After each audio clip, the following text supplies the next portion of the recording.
Hello my dear friends and masters, welcome back to our channel oneness vegetarianism. నా పేరు స్వప్నేశ్వరి. ముందుగా మనందరి గురువైన డాక్టర్ బ్రహ్మశ్రీ పితామహ పత్రి సారికి నా యొక్క అనంతకోటి ఆత్మ ప్రణామాలు. సత్యలోకవాసులకి, దివ్యలోకవాసులకి, మహాకారణ లోకవాసులకి, నక్షత్ర లోకవాసులకి, ఏంజల్స్కి, మహావతార్ బాబాజీకి, బుద్ధ భగవానుడికి, రామ్త మాస్టర్కి, పరమాత్మ సదానంద యోగి మహారాజ్కి, పరమ గురువులకి, పరమ గురుమండలందరికీ నా యొక్క అనంతకోటి ఆత్మ ప్రణామాలు.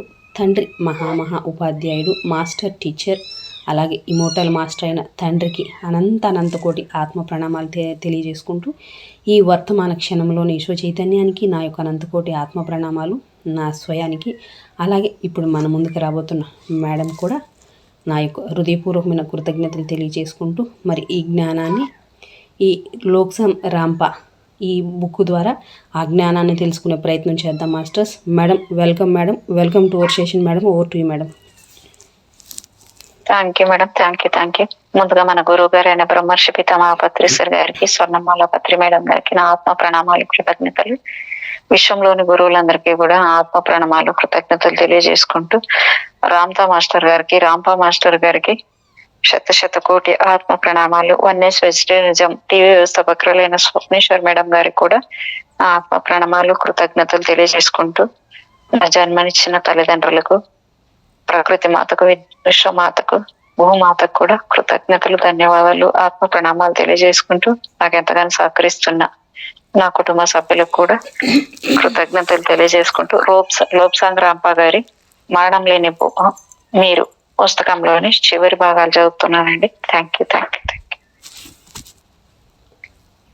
మేడం, అక్కడికి ఇదైతే బుక్ అయితే అయిపోయినట్టుంది. ఇది అనుబంధం అని ఆయన ఎవరు పిజి రామ్మోహన్ రావు కదా ఈ బుక్ రచన చేసింది. ఆయన గురించి ఇచ్చినాడు మేడం. ఆయన అనుభవాలు ఇచ్చాడు ఇక్కడ. నేను ఇందాక చదువుతూ ఉన్నాను. ఓకే. ఆత్మ విద్యకు ఏమైనా ఓకే. అనుబంధం అని ఆత్మ విద్యకు అవధులు లేవు అనే దాని నుంచి ఆయన అనుభవాలు పంచుకుంటున్నారు. బాల్యం నుంచి ఎప్పుడూ ఏదో వ్యాసంగంలో మునిగిపోయి ఉండడం నాకు అలవాటు. ప్రతిరోజు ఏదో ఒక కొత్త విషయాన్ని నేర్చుకుంటూ ఉండేవాడిని.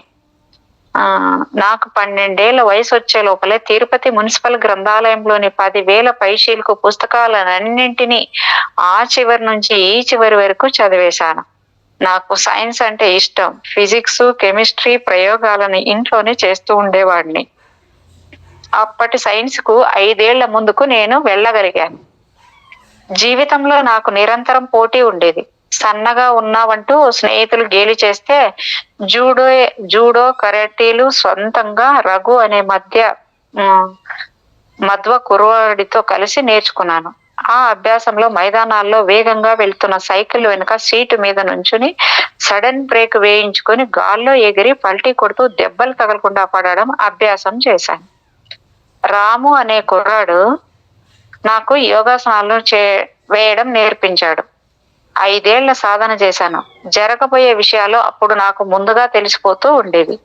రాము వారంలో మరణిస్తాడని తెలిసి ఆ విషయాన్ని అతడికే చెప్పేశాను. నిజంగానే అతడు వారం తర్వాత మరణించాడు. తిరుపతికి వెళ్లే రెండో ఘాట్ రోడ్డు ఎలా ఉంటుందో 7 ఏళ్ల ముందే నాకు కనిపించింది. రేపో ఎల్లుండో రాబోతున్న బంధుమిత్రు పరిచయస్తులను ముందే చూసేసేవాన్ని.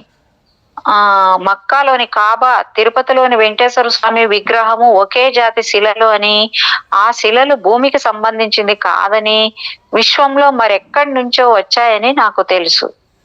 నేను పాట పాడిన తర్వాతే మా తరగతుల్లో పాఠాలు ప్రారంభింపబడేవి. కొన్ని లలిత గీతాలు, కచేరీలు కూడా చేశాను. గొప్ప సంగీత దర్శకుల ముందు ఒకే మంచంపై కూర్చొని పాటలు పాడాను. పోటీలలోకి వెళ్తే నాకే బహుమతులు వస్తూ ఉండేవి. స్నేహితులు బ్రతిమాలకుంటే పోటీలకు వెళ్ళడం మానేశాను. చిరంజీవి అనే కుర్రాడు నేను కలిసి ఓ లిఖిత పత్రికను కొన్ని నెలల పాటు నడిపాం. అందులో కథలు, బొమ్మలు నేనే రాసేవాడిని, వేసేవాడిని. వెదురుబద్దతో విల్లును తయారు చేసుకుని గురి తప్పకుండా బాణాలు వేయడాన్ని అభ్యాసం చేశాను. చేతిలో నయా పైసా కూడా లేకపోయినా స్నేహితుల డబ్బుతో ఛాలెంజ్ చేసి ఒక్క ఫోటో కూడా చెడిపోకుండా మామూలు కెమెరాతో అద్భుతమైన ఫోటోలు తీసేవాడిని. అన్నీ నాకు సరిగ్గా అమరేవి.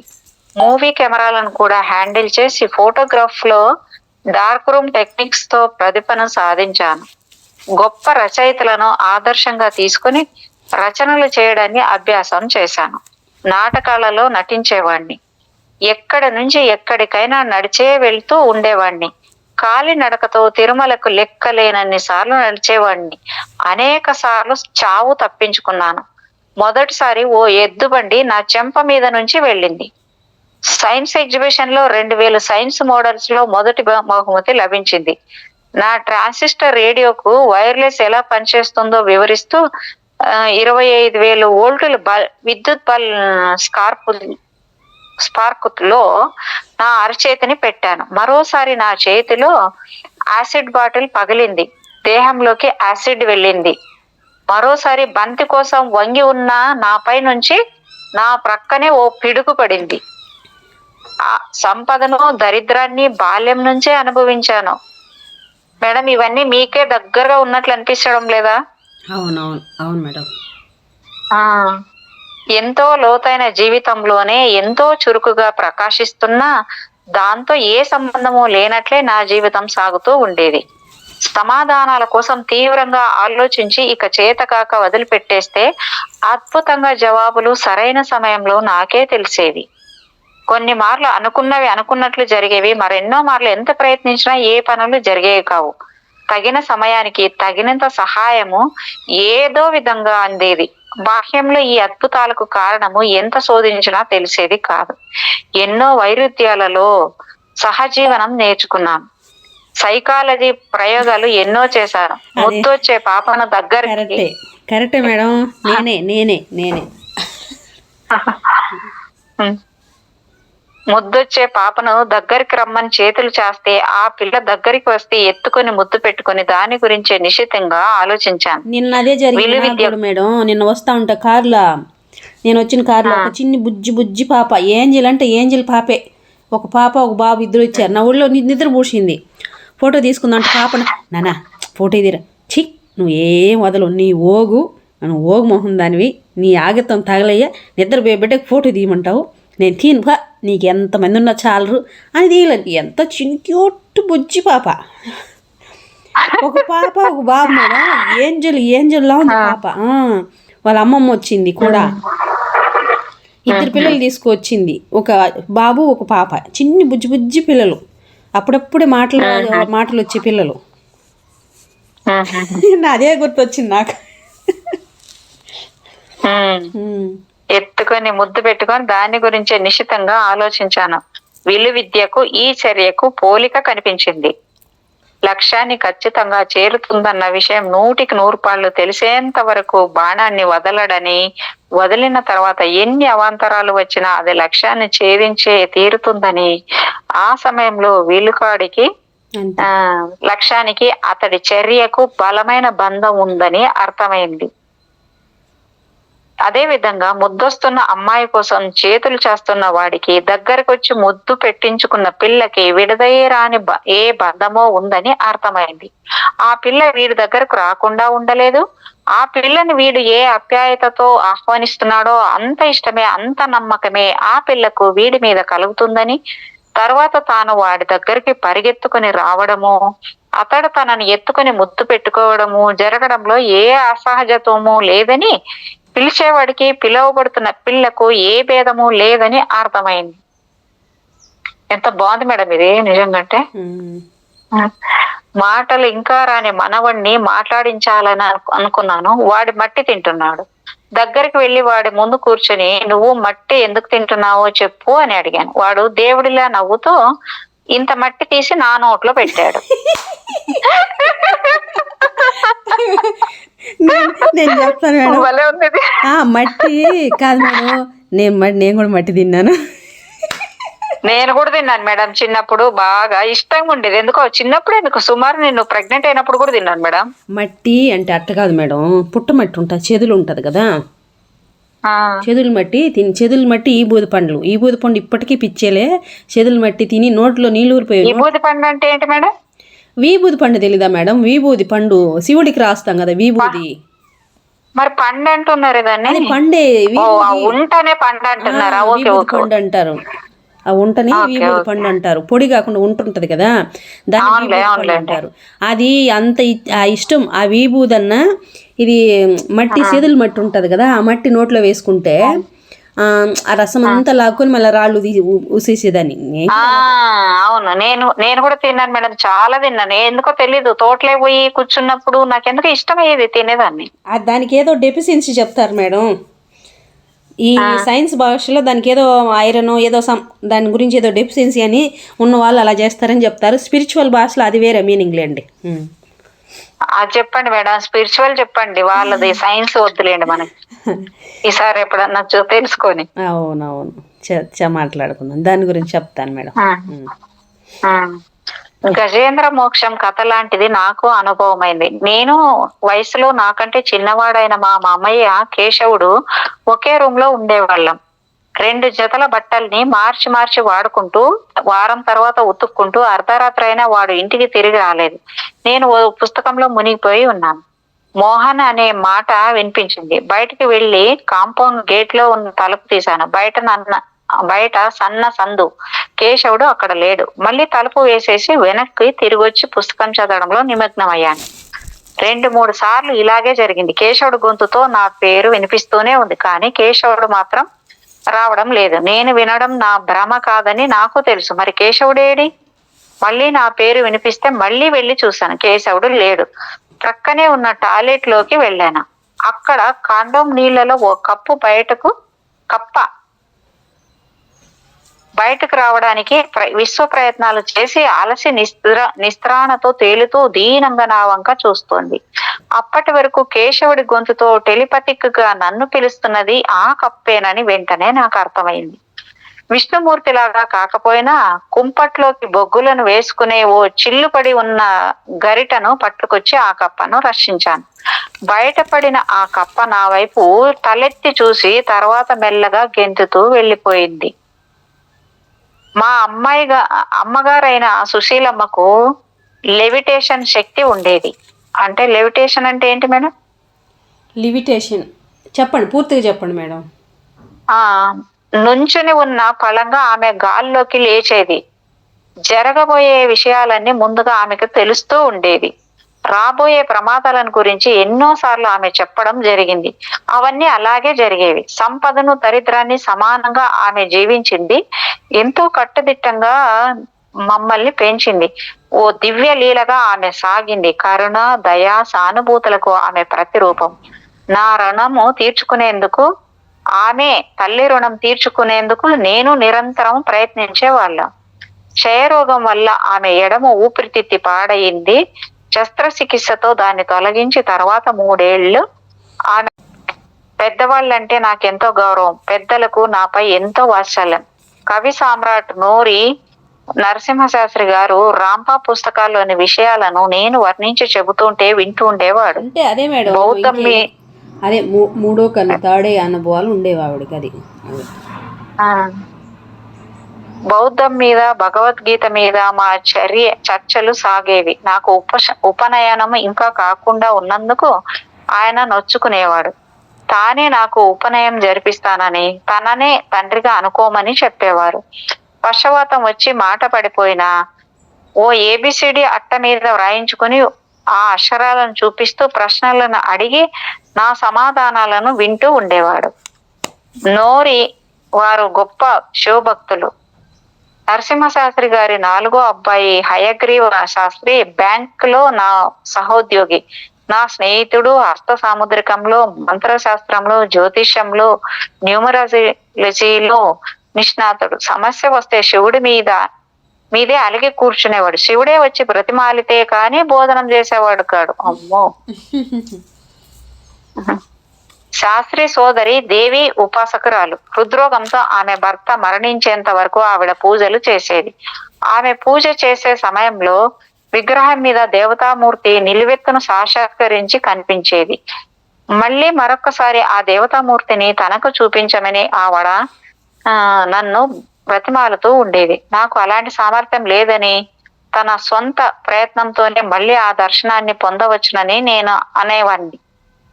32 సంవత్సరాల వయసులో నేను మరణిస్తానని శాస్త్రి జోస్యం చెప్పాడు. 1973లో. అప్పుడు నాకు 26 ఏళ్ళు. అంతకు ముందు జరిగిన కథ శాస్త్రికి తెలియదు. బిఎస్సి అప్లికేషన్ రూ. 5, బీకామ్ అప్లికేషన్ రూ. 3. నాకు సైన్స్ అంటే ఇష్టం. 2 రోజులు పస్తులు పడుకుని రూ. 3 ప్రోగు చేశాం. చూడండి మేడం, ఎంత ఇబ్బందులు కదా అప్పట్లో. అంతే కదా మేడం, పరీక్షలు అంటే మామూలుగా ఉండవు. బీకామ్ పూర్తయింది. ఎన్నో పనులు చేశాను నేను. న్యూస్ పేపర్ బాయ్ గా, ఎలక్ట్రీషియన్ గా, ట్యూషన్లు చెప్పేవాడిగా, గ్యారేజీలో మెకానిక్ గా, పెయింటర్ గా, కిల్లీలు కట్టేవాడిగా, ఏ పని దొరికితే ఆ పనులు చేసి తర్వాత బ్యాంక్ ఉద్యోగంలో చేరాను. ఓ ఎండాకాల మధ్యాహ్నం పూట బయట ఎండ, లోపలి గదిలో నేను అలిస్టెయిర్ మెక్లీన్ నవల వేరీ గిల్స్ డేర్ చదువుతూ ఉన్నాను. కథ స్విట్జర్లాండ్ లో ఓ రాత్రి వేళ గడగడ వణికించే చలిలో గూఢాచారులు, వాళ్ళని వెంటాడుతున్న డాబర్ మ్యాన్ వేటకుక్కలు, ఓ లోయ పక్కన ఉన్న ఓ కోట సమీపంలో జరుగుతూ ఉంది. కథలో లీనమైపు ఉన్న నేను కూడా స్విట్జర్లాండ్ లోనే ఉన్నాను కనుక ఓ రగ్గును కప్పుకుని చలితో వణుకుతూ నా గదిలోనే చదువుకుంటూ ఉన్నాను. ఉన్నటువంటి గదిలో గాఢాంధకారం అలముకుంది. చిమ్మ చీకటి. బయట ఎండ కనిపిస్తూనే ఉన్నా ఈ గదిలో మాత్రం కన్ను పొడుచుకున్నా ఏమీ కనిపించనంత చీకటి.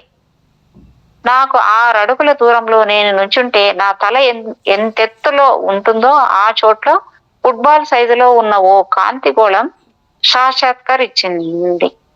హైడ్రోజన్ బెలూన్ లా గాలిలో తేలుతూ తన చుట్టూ తానే ప్రచండ వేగంతో పరిభ్రమిస్తోంది. దేదీప్యంగా వెలుగుతూ ఉన్న ఆ గదిలో అది ఉన్న చోటులో తప్ప మిగతా పూర్తి అంధకారమే ఆవరించుకొని ఉంది. నన్ను నేను మర్చిపోయి దాని వంకే చూస్తూ ఉన్నాను. ఉన్నట్టుండి నా మనసులో వస్తావా, ఉంటావా అనే మాట స్పష్టంగా వినిపించింది. 2 క్షణాలు ఏం సమాధానం చెప్పాలా అని తటాపటాయించాను. నాలో ఏ ఆలోచన సాగలేదు. ఉన్నట్లుండి ఓ విచిత్రం జరిగేది. కొన్ని లక్షల సంఘటనలు, భూత, వర్తమాన, భవిష్యత్తులకు సంబంధించినవి నా ముందు సజీవంగా ఒకదాని వెనుక మరొకటి వరుసగా విపరీతమైన వేగంతో అయినా సావకాశంగానే నేను గమనించగలిగే వేగంతోనే నా ముందు ప్రత్యక్షమైన తెర మీద ప్రసరించి కనిపించాయి. సజీవ చిత్రాలు ఆగిపోయి తెర కూడా మాయమైపోయింది. నేనేం చూశానో వాటి గురించి ఒక్క మాట కూడా చెప్పలేదు. కాంతిగోళం నా సమాధానం కోసం ఇంకా నిరీక్షిస్తూనే ఉంది. వెంటనే మరో విషయం నాకు గుర్తొచ్చింది. మా నానమ్మ శాపం. రే జానకి, మా తండ్రి జానకి రామయ్య గారంట ఆయన. రే జానకి, నువ్వు నీ పిల్లలు వీధుల్లో ముష్టెత్తుకోవాలి. ఈ వంశం నశించిపోతుంది. ఇది జరిగి తీరుతుంది అని శాపం పెట్టిందంట ఆమె, వాళ్ళ నానమ్మ. నేను మహా మొండివాడిని. భవిష్యత్తు నేను మారుస్తాను, ఉంటాను అని సమాధానం ఇచ్చాను. మెల్లిగా గోళం మాయమైపోయింది. మళ్ళీ గదిలోకి వెలుగు వచ్చింది. చదువుతున్న పుస్తకంలో ఏ పదం దగ్గర ఆగిందో అక్కడే నా చూపు ఉంది. ఎంత ఉద్విగ్నతతో చదువుతున్నానో ఇప్పుడు అలాగే ఉన్నాను. ఆ వాక్యం పూర్తయింది. ఎంతో సహజంగా, మధ్యలో ఏమీ జరగనట్లే అనిపించింది. పుస్తకం మీద నా ధ్యాస క్షణంలో 1000వ వంతు కూడా తప్పిపోలేదన్నట్లే ఇదంతా జరిగింది. పెళ్లి చూపుల కోసం వెళ్ళాను. నీది ఆశ్లేష నక్షత్రం, అత్తగారు లేని జాతకం. నీకు పిల్లనిచ్చి మమ్మల్ని చంపుకోలేం.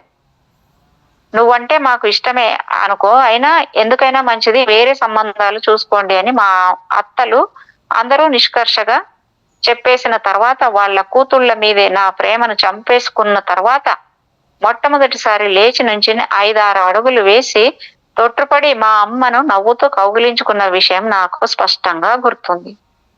ఆ సంఘటనే మళ్ళీ పునరావృతం అయింది. బాల్యపు నా పోలికలతోనే ఉన్న ఓ పసివాడు నా దేహంలోంచి బయటికి వచ్చాడు. చిన్న చిన్న అడుగులు వేసుకుంటూ నా ముందు కూర్చుని ఉన్న సుగుణ వెనక్కు వెళ్ళాడు. తన 2 చేతులను ఆమె మెడ చుట్టూ వేసి పట్టుకొని ఆమె వీపు మీద ఉయ్యాల ఊగాడు. నా బిడ్డకు తల్లి ఈమె. మా పెళ్ళయింది. పెళ్లికి ముందు హారిజాంటల్ బార్ మీద కసరత్తు చేస్తూ క్రింద పడి కాలర్ బోన్ విరిగింది కనుక, చేతికి కట్టు కట్టి ఉంది కనుక తాళిబొట్టును నా బదులు నా చెల్లెలే కట్టింది. దిలీప్ దినేష్లు ఇద్దరు పుట్టిన తర్వాత ముందు మా అమ్మగారు, ఆ తర్వాత 4వ రోజున మా అత్తగారు మరణించారు. నాకు 32 వచ్చాయి. సిగరెట్లు మానేసి అప్పటికి 2 అయింది. ఉన్నట్టుండి రొమ్ము నొప్పి ప్రారంభమైంది. నా గుండెని ఎవరో పట్టకారుతో బలంగా నొక్కి పెట్టి ఉన్నట్లు నా భార్య చిన్న వదిన ఇందిరమ్మ కే ఎండి డాక్టర్, కాలేజీలో ప్రొఫెసర్ 39 రోజులు ప్రతిరోజు హాస్పిటల్కు తీసుకువెళ్లి పరీక్షలు చేయించేది. డాక్టర్లకు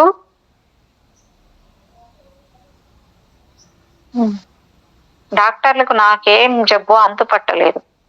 ఒక్క సిగరెట్ త్రాగు, నీ నొప్పి వెంటనే తగ్గిపోతుంది అని నా మనసులో వినిపిస్తూ ఉండేది. కానీ నేను మొండివాడిని. చావనైనా చస్తాను కానీ సిగరెట్ మాత్రం త్రాగను. 45వ రోజు ప్రొద్దున నొప్పి మాయమైపోయింది. వెంటనే ఆఫీసుకు బయలుదేరాను. దారిలో ఒక సిగరెట్ అగ్గి పెట్టే కొన్నాను. తర్వాత కొంత కాలానికి నాకు తెలిసింది జ్యోతిష్యానికి పార్వతీదేవి శాపం ఒకటి ఉందని, విధితో పోరాడి భవిష్యత్తును మార్చుకోవాలనే మొండి వాళ్ళ మీద జ్యోతిష్ శాస్త్రం పని చేయకూడదని. భయపడి పరిగెత్తుకొస్తున్న ఓ ఎద్దు నా దగ్గరికి వచ్చేసింది. దాన్ని మరో ఎద్దు తరుముతూ వస్తుంది కనుక రొప్పుతున్న దాని ఊపిరి నా ముఖానికి తగిలింది. అయినా నేను ప్రక్కకు తప్పుకోక అలాగే నిశ్చలంగా నిలబడిపోయాను. అంత వేగంలోనే ఆ 2 ఎద్దులు నా ప్రక్క నుంచి వెళ్ళిపోయాయి. నాలో ఏ ఉద్విగ్నత కలగలేదు. హయగ్రీవ శాస్త్రి కర్నూలుకు 1994లో బదిలీ అయ్యి స్టేట్ బ్యాంక్ బుధవారపేట బ్రాంచీలో చేరాడు. త్వరలోనే Kurnool spiritual society Buddha pyramid ధ్యాన కేంద్రం వైపు అత్యంత బలంగా ఆకర్షింపబడ్డాడు. నేను అప్పుడు హైదరాబాద్ లో లాలగూడ బ్రాంచ్లో ఉండేవాడిని. కర్నూలు ధ్యాన వార్తలను శాస్త్రి నాకు కలిసినప్పుడల్లా వినిపిస్తూ ఉండేవాడు. శాస్త్రి మాటల్లో ఎప్పుడూ శ్రీ సుభాష్ పత్రి గారి పేరు వినిపిస్తూ ఉండేది. ఆయన ఒక గొప్ప మాస్టర్ అని శాస్త్రి పదే పదే నాతో అంటూ ఉండేవాడు. 1995లో ఆగస్టులో నేను ఆదోని బ్రాంచ్కి బదిలీ అయ్యాను. అక్కడి నుంచి కర్నూలు దగ్గరే కనుక పత్రి గారిని కలిసే ప్రయత్నాలను చేశాను. చివరికి నా ప్రయత్నాలు ఫలించి ఆయన దర్శన భాగ్యం నాకు కలిగింది. అప్పుడు ఆయన మౌనవ్రతంలో ఉన్నారు. ఓ కాగితం మీద తన ప్రశ్నలను రాస్తూ ఆయన నాతో మాట్లాడారు. ఆ సంభాషణ భగవంతుడి మీద, వ్యక్తి మీద కొన్ని నిమిషాల పాటు జరిగాక శ్రీ సుభాష్ పత్రి గారు కాగితం మీద ఇలా రాశారు: నేను నీకు ఏమీ తెలియదు, 0 to 100 తూర్పుకు తిరిగి దండం పెట్టుకో. ఆ మాటతో నా 47 పరిశ్రమలో నిజంగా నేనేమీ నేర్చుకోలేదన్న యథార్థం నాకు చెంప మీద దెబ్బలాగా బలంగా తగిలి కుంచుకుపోయాను. పత్రి గారి మాటలు నా అంతరాళంలోని నిస్సహాయతను పైకి లాగాయి, లేచి నుంచున్నాయి. ఆయనతో ఇంకేం మాట్లాడగలను? తడబడే గొంతుతో నాకేమీ తెలియదన్న విషయము మీ వల్ల తెలిసి ఎంతో సంతోషమైంది. అయితే ఇక ఏం చేయాలి అని నెమ్మదిగా అడిగాడు. సుభాష్ పత్రి గారు జవాబుగా ఓ కాగితాన్ని తీసి నాకు అందించారు. ధ్యానం ఎలా చేయాలో, ధ్యానం వల్ల లాభాలేంటో వర్ణించే ఓ కరపత్రం ఆ కాగితం. మధ్యాహ్నం కర్నూలుకు వచ్చాను. శ్రీ ఆంజనేయ శర్మ గారు ఉరవకొండలో పిరమిడ్ కేంద్రం ప్రారంభోత్సవానికి బయలుదేరి వెళ్లేందుకు ఇంట్లోంచి బయటకు రాబోతుంటే నేను ఎదురొచ్చాను. లోపలికి వెళ్లి కూర్చున్నాము. హయగ్రీవ శాస్త్రి అంటున్నాడు: రామ్మోహన్, ఈయన్ని నువ్వు ఏమన్నా అడుగు, ఈయనలో డిస్కస్ చెయ్యి. నువ్వెలా మాట్లాడినా ఈయన తొణకడు. ఆ రోజు 1 గంటన్నర సేపు నా మనసులో నింపుకున్న అజ్ఞానాన్నంతా ఆంజనేయ శర్మ గారి ముందు కక్కేశాను. తేలికపడ్డ శరీరంతో ఆదోనికి వెళ్ళిపోయాను. సాయంత్రం సూర్యాస్తమం అవుతున్న వేళ డాక్టర్ హరి గారు నన్ను ధ్యాన భంగిమలో కూర్చోబెట్టి ధ్యానం ఎలా చెయ్యాలో పూసగుచ్చినట్టు చెప్పి మళ్ళీ తాను చెప్పేంత వరకు కళ్ళు తెరవద్దని చెప్పారు. నా తల వెనుక సూర్యాస్తమం అయింది. 70 నిమిషాలు మొదటిసారిగా ధ్యానంలో నేను కూర్చోగలిగాను. నన్ను లేపి ఏదైనా అనుభవాలు కలిగాయా అని డాక్టర్ హరి అడిగారు. మొదట్లో కొంతసేపు శరీరం లోపలి శబ్దాలు వినిపించాయి. కాసేపు తర్వాత నా ముందు ఎవరు నడుస్తున్నట్లు అనిపించింది. తర్వాత నా శరీరం 1.5 కిలోమీటర్లు దూరం ఎత్తుకు ఎదిగినట్లు అనిపించింది. అంతే. వెరీ గుడ్, ఇలాగే సాధన చెయ్యండి అన్నారు డాక్టర్ హరి. తర్వాత అనేక ధ్యాన మిత్రులతో నాకు స్నేహం ఏర్పడింది. క్రమేపీ అనేక ధ్యానానుభవాలు కలిగాయి. ఓ ధ్యానానుభవంలో నా శిరస్సు మాయమైంది. శరీరం వైపు చూద్దామని ప్రయత్నిస్తే చేతులు కాళ్ళు కూడా మాయమైపోయాయి. మొండెం బదులు ఓ నల్లటి కుండ ప్రత్యక్షమైంది. ఆ కుండలోకి తొంగి చూశాను. లోపల ఖాళీగా ఉంది. హయగ్రీవ శాస్త్రి శివరామరెడ్డి గార్ల ప్రోత్సాహంతో doctor Lobsang Rampa you forever పుస్తకాన్ని అనువదించాలని సంకల్పించినప్పుడు కొత్తపల్లికి సమీపంలో ఉన్న కొలను భారతి సరస్వతి క్షేత్రానికి వెళ్ళాను. ఎక్కువ ఎత్తులేని గుడి అది. విద్యుత్తు ఆ గుడి దాకా ఇంకా రాలేదు. ఆ గుళ్ళో ఎన్నోసార్లు దొంగతనాలు జరిగాయి. నిధుల కోసం విగ్రహం కింద చోరులు త్రవ్వి నాశనం చేశారు. అందువల్ల 2 విగ్రహాలు విరూపాలు అయ్యాయి. కొత్తగా ప్రతిష్ఠించిన 3వ విగ్రహానికి చెరోవైపు పాత విగ్రహాలు ఉన్నాయి. గుడిలో గుడ్డిగా వెలుగుతోన్న ఓ ప్రమిద, ఆ వెలుతురులో ఆ విగ్రహాల ముందు నించున్నాను. నా ఎదురుగా ఉన్న మొదటి విగ్రహం చేతిలో ఉన్న డమరుకం కదలడం కనిపించింది. శబ్దం మాత్రం రావడం లేదు. బ్రహ్మ అనుకున్నాను. గుడి బయటికి వచ్చేశాను. 2-3 గంటల పాటు ప్రకృతి మధ్య గడిపాను. వెనుతిరిగి కొత్తపల్లికి వెళ్ళిపోదామని అనుకుని వెళ్ళిపోయే ముందు మరొక్కమారు గుళ్ళోకి నడిచాను. ఈసారి మధ్యలో ఉన్న కొత్త విగ్రహం ముందు నిలబడ్డాను. బాగా దగ్గరగా ఉన్నట్లుండి ఆ విగ్రహం శిరస్సు మాయమై మా అమ్మ తల కనిపించింది. కళ్ళు నలుపుకొని మళ్ళీ పరీక్షగా చూశాను. మా అమ్మ తలే. చివరిసారి నేను ఆమెను చూసినట్లు సరిగ్గా అలాగే ఉంది. తల్లి లేని వాడిని కదా, ఎంత ప్రేమ పుట్టుకొచ్చిందో. నా 2 అరచేతులు ఆమె చెంపల మీద ఆనించి అప్యాయంగా నిమిరాను. మెత్తగా తగులుతోంది నా చేతులకు. ఉన్నట్లుండి ఆమె కళ్ళు 2 చటుక్కున తెరుచుకొని ప్రేమతో నా వైపే చూశాయి. భయం కాదు గాని ఓ షాక్ తగిలినట్లు అనిపించింది. మెల్లగా చేతులను వెనక్కి తీసేసుకుంటూ ఉంటే ఆ 2 కళ్ళు నెమ్మదిగా మూసేసుకున్నాయి. అమ్మ తల మాయమై శిలా విగ్రహపు శిరస్సే మళ్ళీ తయారైంది. తర్వాత నా అనువాద వ్యాసంగం నిజంగా ఓ అద్భుత ప్రక్రియగా మారింది. రాత్రిళ్ళు నా ప్రక్కనే ఎవరో కూర్చొని నేను వ్రాస్తున్న అనువాదాన్ని నిశితంగా గమనిస్తున్నట్లు అనిపించేది. ఎంతో స్ఫూర్తి లభించేది. ఎదురుగా సుభాష్ పత్రి గారి తులసి దళం మీద ఫోటో నన్ను నిద్రపోనీయకుండా నాలో శక్తిని నింపేది. లోబ్సాంగ్ రాంపా నా కలంలోంచి తన అనువాదాన్ని తానే చేశాడని నా నమ్మకం. నేను నిమిత్త మాత్రుణ్ణి అని నా అభిప్రాయం. చాలా రోజుల తర్వాత పత్రి గారిని కలవడానికి వెళ్ళాను. ఆయన బయట ఓ కుర్చీ వేసుకుని కూర్చొని చదువుకుంటున్నారు. నన్ను చూస్తూనే లేచి ఇంట్లోకి దారి తీశారు. లోపల కూర్చుంటూ ఓసారి నాతో కరచాలనం చేసి ఇక మీరు చచ్చిపోవచ్చు అన్నాడు. వెంటనే మొదటి అంకం నాకు గుర్తొచ్చింది. అప్పటి గోళపు ప్రశ్నకు ఇప్పటి నా జవాబా ఇది అనిపించింది. యూ ఫార్ ఎవర్ కు మరణం లేని మీరు అనే పేరు అద్భుతంగా పత్రి గారే నిర్ణయించారు. కొలను భారతీ క్షేత్రంలోని సరస్వతి గుళ్ళో దీపం సెమ్మెలో కొంత నూనె పోసి ఓ ఒత్తిని ముంచి వెలిగించాను. చేతికి అంటుకున్న నూనెను అరికాలికి రాసేసుకుని అక్కడే ధ్యానంలో కూర్చున్నాను. నాకు జ్ఞానం కావాలి అనుకుని. నీ శరీరం లాంటిదే మండుతున్న ఒత్తి కూడా. బట్టి ఒత్తిని వెలిగిస్తే ఒక్కసారి మండి ఆరిపోతుంది. ఒత్తి స్థిరంగా నిలబడ్డ మండాలంటే నూనె కావాలి. మండేది నూనె కానీ ఒత్తి కాదు. పరమ పవిత్రంగా ఈ భూమి మీద ఒక్క శరీరం కూడా ఉండలేదు. భూమి మీదకి శరీరం రావాలంటే కొంతైనా మలినాన్ని స్వీకరించే తీరాలి. కనీసం ఒక అవలక్షణమైన ఉండి తీరాలి. ఆ అవలక్షణం జ్ఞానం అనే మంటలో దగ్ధమైతే ప్రజ్ఞానం ప్రాప్తిస్తుంది. ఒత్తికి నూనె మలినం, శరీరానికి అజ్ఞానం మలినం. నూనె మండుతూ ఒత్తి నిలబెడుతుంది, వెలుగులు ప్రసరిస్తుంది. అజ్ఞానం మండిపోతూ శరీరాన్ని నిలబెడుతుంది, జ్ఞానార్జన జరుగుతుంది. మంటకు నూనె మూలం, మంటకు నూనె ఆధారం, మంటకు నూనె పోషణ. అజ్ఞానమే సృష్టికి మూలం, అజ్ఞానమే సృష్టికి ఆధారం, అజ్ఞానమే సృష్టికి వివరణ, పోషణ. వెలుగుతున్న ఒత్తి, జీవిస్తున్న శరీరము 2 ఒక్కటే. కొత్తపల్లి గ్రామంలో ఓ సాయంత్రము సూర్యాస్తమయం అవుతున్న వేళ క్యాడ్బరీస్ చాక్లెట్ల సన్నగా 4 అంగుళాలు పొడవున్న పల్చటి నల్లరాయి మైదానంలో నన్ను ఆకర్షించింది. చేతిలోకి తీసుకున్నాను. వేళ్ల మధ్య దాన్ని పట్టుకుని బొటన వేలితో నొక్కేసరికి అది 2 ముక్కలైంది. కానీ అది విరగడం వల్ల కొంత పదార్థం కూడా ధూళిగా తయారవక పరిశుద్ధమైన 2 ముక్కలుగా ఆ రాతి ముక్క పగిలింది. ఆ 2 ముక్కలను మళ్ళీ ఇదివరకు ఉన్నట్లే కలిపి చూశాను. మధ్యన ఉన్న పగుళూల చీలికలు మళ్ళీ సరిగ్గా ఒకదానితో మరొకటి సర్దుకుని సరిగ్గా యథాస్థానానికి వచ్చేసాయి. ఉపరితలంలో చీలిక గుర్తు కూడా కనిపించడం లేదు. ఆ ముక్కలను 2-3 సార్లు విడదీసి మళ్ళీ కలిపి చూశాను. ఆ రాతి ముక్క విరిగినట్లే కనిపించడం లేదు. కలిపిన ఉన్న దాని వేళ్ల మధ్య ఆ రాతి ముక్కను ఉంచుకొని ధ్యానం చేశాను.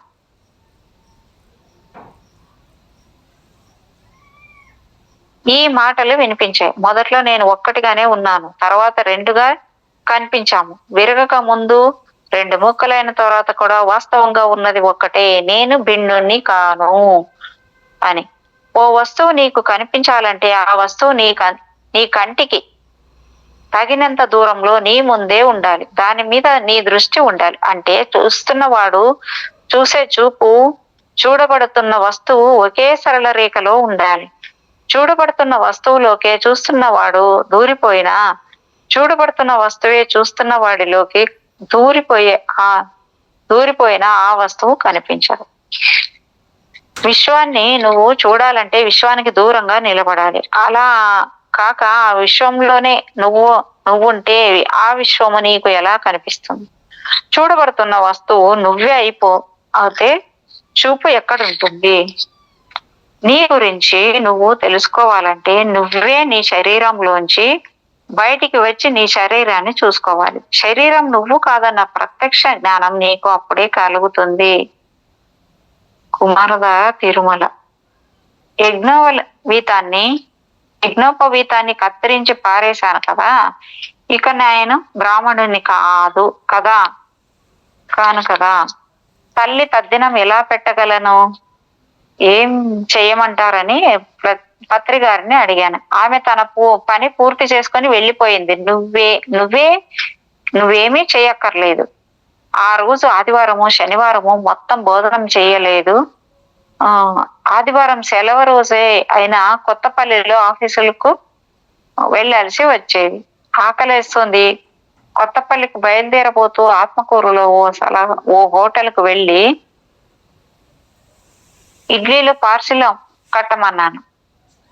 3 మిగిలి ఉన్నాయట. వాటిని కట్టి పొట్లం చేతికి ఇచ్చారు. కొత్తపల్లికి వెళ్ళి ఆఫీసులో కూర్చొని పనిలో నిమగ్నమైపోయాను. మధ్యాహ్నం 1 గంటకు మళ్ళీ ఆకలేసింది. ఇడ్లీల పొట్లం విప్పాను. 3 ఇడ్లీలు వరుసగా పిండాలు పెడుతున్న విధంగానే కనిపించాయి. వాటిని తినకూడదనుకున్నాను. పొట్లాన్ని అలాగే పట్టుకొని బయటికి వచ్చాను. ఏ కాకికో పెడదామని. పక్క చిక్కిన కుక్క బ్యాంక్ లోపలికి పరిగెత్తుకొచ్చింది. ఆ 3 ఇడ్లీలను తినేసి వెళ్ళిపోయింది. ఎంతో సంతోషించాను. మరుసటి రోజు మధ్యాహ్నం అదే సమయానికి ఓ ముసలాయన బ్యాంక్ లోపలికి వచ్చాడు. కస్టమర్ ఏమో అని అనుకున్నాను. ఏం కావాలని అడిగాను. ఏమీ అక్కర్లేదు, నిన్ను చూసి ఒక్క మాట చెప్పిపోవాలనే వచ్చాను నంద్యాల నుండి అన్నాడు. నంద్యాల నుండి ఏం మాట అది? తల్లి రుణం తీర్చుకున్నావు నాయనా అని. మరో మాట మాట్లాడకుండా ఆ ముసలాయన వెళ్ళిపోయాడు. చిన్నప్పుడు నాకు మూగి అనే ముద్దు పేరుండేది. ఆ మూగవాణ్ణి పత్రిగారు వాచాళ్యుణ్ణి చేశారు. అన్నీ తెలుసున్న అహంకారంతో జీవితంలో ఎలా నడుచుకోవాలో తెలియని నన్ను పత్రిజీ దానిని చేసి నాకు సరైన నడక ఇచ్చారు. జీవితంలో ఏ దృక్పథము లేని నాకు సుభాష్ పత్రిగారు ధ్యాన నేత్రాగ్ని ఇచ్చి జీవితపు వెలుగు చూపించారు. అందుకే నా దృష్టిలో పత్రిగారే శ్రీకృష్ణుడు, కర్ణువులే ఆ బృందావనం. ఈ ధ్యాని జీవితం. పుస్తక పఠనం. పుస్తకాలు చదవడం వలన మనకు మొత్తం విషయాలన్నీ తెలుస్తాయి. ప్రపంచంలో ఉండే యోగుల జీవిత చరిత్రలను శ్రద్ధగా పఠనం చేస్తే వారి వారి అనుభవాలను, వారి వారి బోధనలను తెలుసుకోవచ్చు. మహాయోగుల జీవిత చరిత్రలను చదవడం వల్ల వారు జీవితాంతం కష్టపడి సాధించిన ఫలితాలను కొన్ని గంటల్లోనే తెలుసుకొని మనం అన్ని సంవత్సరాలు కష్టపడకనే వారి పూర్ణ సారాంశాన్ని గ్రహించి మన అభివృద్ధికి సోపానాలను వేసుకోవచ్చు. ఉదాహరణకి బుద్ధుడు 6 సంవత్సరాలు ధ్యానం చేసి దుఃఖానికి కారణం తృష్ణ అని, తృష్ణకి కారణం అవిద్య అని కనుక్కొని ప్రపంచానికి చాటి చెప్పాడు. కానీ మనం 6 సంవత్సరాలు కష్టపడకనే 1 నిమిష కాలంలోనే దానిని చదివి అవిద్య నాశనం చేసుకోవచ్చు. తృష్ణ వీడితే ఇక దుఃఖం ఉండదు అని స్వయంగా తెలుసుకోవచ్చు. పుస్తక పఠనం ద్వారా ఆధ్యాత్మిక విజ్ఞానాన్ని సంపూర్ణంగా తెలుసుకొని మనసులో ఉన్న మూఢనమ్మకాల్ని, మూర్ఖత్వాలను వదిలించుకుంటే మన పురోగతికి మనమే దారి ఏర్పరచుకున్న వాళ్ళం అవుతాం. ముఖ్యంగా మానవుడు చనిపోవడం అనే మాటలను తలుచుకోవడానికే భయపడతాడు. అసలు చనిపోవడం అనేది 2 పగళ్ళ మధ్య నిద్రలాగా 2 జీవితాలను మధ్య విశ్రాంతి. ఎప్పుడైతే ఈ విషయాన్ని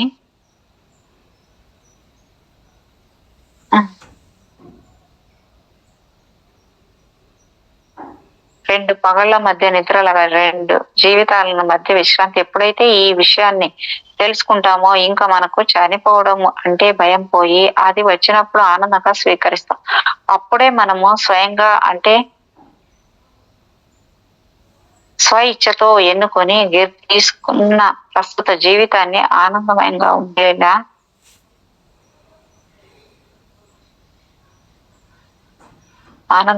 ఉండేలా చూసుకుంటూ మన పురోభివృద్ధి వైపు పయనించగలుగుతాము.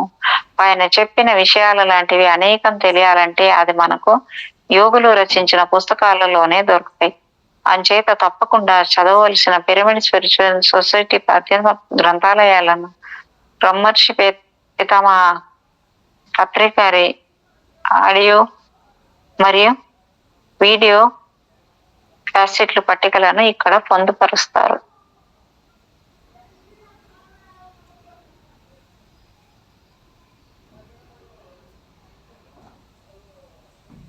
మేడం ఇక్కడికి అయిపోయింది మేడం. పేజ్ అన్ని అయిపోయింది. బుక్ అయిపోయింది madam. Okay madam. Okay, thank you madam. Thank you. Thank you so much madam. మీకు నా హృదయపూర్వకమైన